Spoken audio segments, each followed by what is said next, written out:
This video is to help with creating a purchase order. There are multiple ways to start a purchase order. At the moment we're at our home page looking at all the jobs. You can click on the financial drop down and create new purchase order, which will prompt you to select a job. Alternatively, you could be within a job already and do follow the same steps, and it will just come straight into the new purchase order window. Or you can be in the job and in the purchase order window, and to create would be from here or from up here as well. So creating a new purchase order, purchase order number auto assigns, title would be relation to the job, so this one we're just going to call it a test PO. We're going to assign this. I've created a test material supplier. You'll then be prompted to add them to the job and update the permissions. The completion date is the date that you want the delivery to go.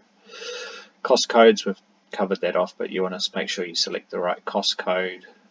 Unit cost can be left blank, but ideally we're going to be putting in cost, a quantity, and a unit of measurement and a description. If we know the material product supplier's code, we can put it in here, and we would put an accurate description in there. If you need to add multiple lines, you can just add them again down here. Same thing again, cost, quantity, and units.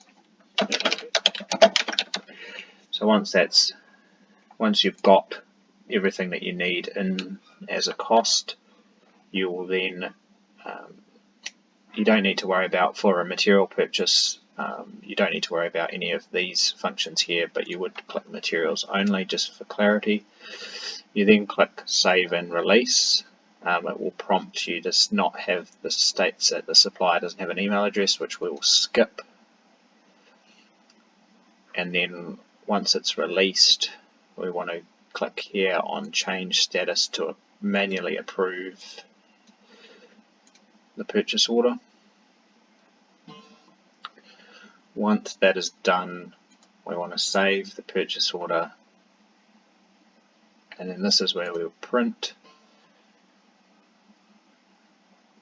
We'll save as PDF, and you want to save it somewhere that you can easily find it, and you want to put the file name as the purchase order number, which you'll find here, and that will save that, and it contains all the information that you need. The next step is to come back to your messages, and you want to create a new message. This is where you're going to send it to the supplier. If you've got the email address already loaded, it will come up in the drop down box. Otherwise you want to click add email address. Now I'm just going to send this to myself. You want to click done. That will add the email. Now if you need to remove an email, you click on manage email, and then you just delete that. Subject, test delivery, and then if you wanted to put the purchase order number, you can, just so it makes it easier to search later.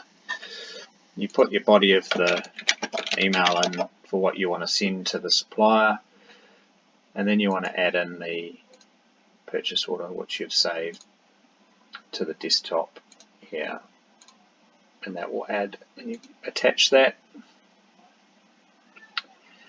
And that's all you need to do for the supplier, and then you send that email off. And so now that that purchase order has been sent, it will show up in your messaging and your sent box, so you can see that it's now sent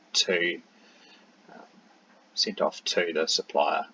They'll see the email, and they'll see the purchase order that you've sent them. So that is the basic overview of how you would create a purchase order and send it. We'll do a separate video on how to create a to-do task for a delivery.